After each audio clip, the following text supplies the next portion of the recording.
दौलताबाद किला मूल रूप से देवगिरी किला भारत के महाराष्ट्र के औरंगाबाद के पास दौलताबाद गांव में स्थित एक ऐतिहासिक किला है।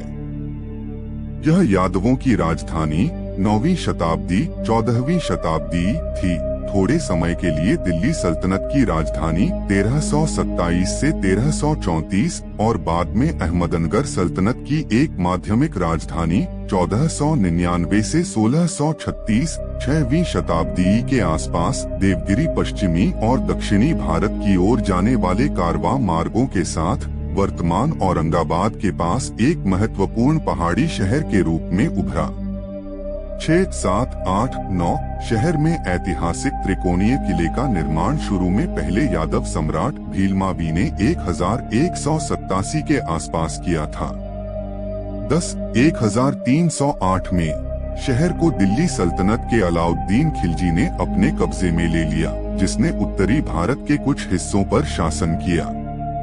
1327 में दिल्ली सल्तनत के मोहम्मद बिन तुगलक ने शहर का नाम बदलकर दौलताबाद कर दिया और अपनी शाही राजधानी को दिल्ली से शहर में स्थानांतरित कर दिया, जिससे दिल्ली की आबादी का बड़े पैमाने पर दौलताबाद में पलायन होने लगा। हालांकि मोहम्मद बिन तुगलक ने 1499 में दौलताबाद अहमदनगर सल्तनत का हिस्सा बन गया, जिसने इसे अपनी दूसरी राजधानी के रूप में इस्तेमाल किया।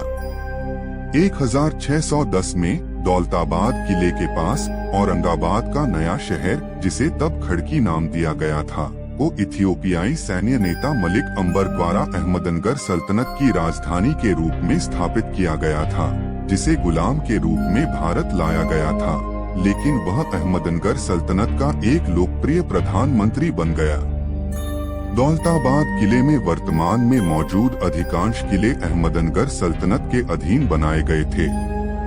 भारत का पश्चिमी तट पारंपरिक यादव राजधानी दियोगिल देवगिरी या देवगिरी के साथ कैटलन एटलस 1375 में केंद्र में। दायोगे शहर के शीर्ष पर एक अजीब झंडा लहराता है, जबकि तटीय शहर दिल्ली सल्तनत के काले झंडे के नीचे हैं। 16-17 देवगिरी पर अंततः 1307 में अलाउद्दीन खिलजी ने कब्जा कर लिया था। 18 व्यापारिक जहाज ने इल्खानेट का झंडा फहराया। इस स्थल पर कम से कम 100 ईसा पूर्व से ही कब्जा था और अब यहाँ अजंता और एलोरा के समान हिंदू और जैन मंदिरों के अवशेष हैं। 19 गुफा 32 में जैन तीर्थंकर के साथ नक्काशीदार आलों की एक श्रृंखला। 20 कहा जाता है कि इस शहर की स्थापना लगभग 1187 में यादव राजकुमार भीलमावी द्वारा की गई थी, जिन्होंने चालुक्यों के प्रति अपनी निष्ठा को त्याग दिया और पश्चिम में यादव वंश की शक्ति स्थापित की। 21 यादव राजा रामचंद्र के शासन के दौरान दिल्ली सल्तनत के अलाउद्दीन खिलजी ने 1296 में देवगिरी पर छापा मारा, जिससे यादवों को भारी श्रद्धांजलि देने के लिए मजबूर होना पड़ा। 22 जब श्रद्धांजलि भुगतान बंद हो गया, तो अलाउद्दीन ने 1308 में देवगिरी में दूसरा अभियान भेजा, जिससे रामचंद्र को अपना जागीरदार बनने के लिए मजबूर होना पड़ा। 23 1328 में दिल्ली सल्तनत के मोहम्मद बिन तुगलक ने अपने राज्य की राजधानी देवगिरी को स्थानांतरित कर दिया और इसका नाम बदलकर दौलताबाद रख दिया। सुल्तान ने 1327 में दौलताबाद देवगिरी को अपनी दूसरी राजधानी बनाया। 24 कुछ विद्वानों का तर्क है कि राजधानी को स्थानांतरित करने के पीछे का विचार तर्कसंगत था, क्योंकि यह कमोबेश राज्य के केंद्र में था और भौगोलिक रूप से राजधानी को उत्तर पश्चिमी सीमांत हमलों से सुरक्षित करता था। दौलताबाद किले में उन्होंने पाया कि यह इलाका शुष्क और सूखा था। उनकी राजधानी बदलने की रणनीति बुरी तरह विफल रही, इसलिए वे वापस दिल्ली चले गए और उन्हें पागल राजा का उपनाम मिला। दौलताबाद किले की समय रेखा में अगली महत्वपूर्ण घटना बहमनी सुल्तान हसन गंगू बहमनी द्वारा चांद मीनार का निर्माण था, जिसे अलाउद्दीन बहमन शाह शासनकाल 3 अगस्त 1347 11 फरवरी 1358 के नाम से भी जाना जाता है।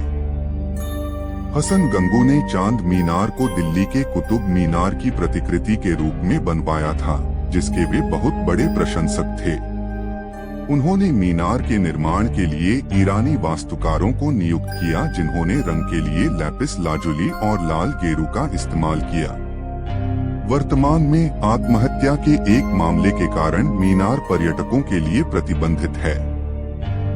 किले में आगे बढ़ने पर हमें चीनी महल दिखाई देता है, जो औरंगजेब द्वारा बनवाया गया एक वीआईपी जेल है। इस जेल में उसने हैदराबाद के गोलकुंडा सल्तनत के शासक अबुल हसन कुतुब शाह को रखा था। वर्तमान किलेबंदी का अधिकांश हिस्सा बहमनियों और अहमदनगर सल्तनत के निजाम शाह के अधीन बनाया गया था। एक शाहजहां के अधीन दक्कन के मुगल गवर्नर ने 1632 में किले पर कब्जा कर लिया और निजाम शाही राजकुमार को कैद कर लिया।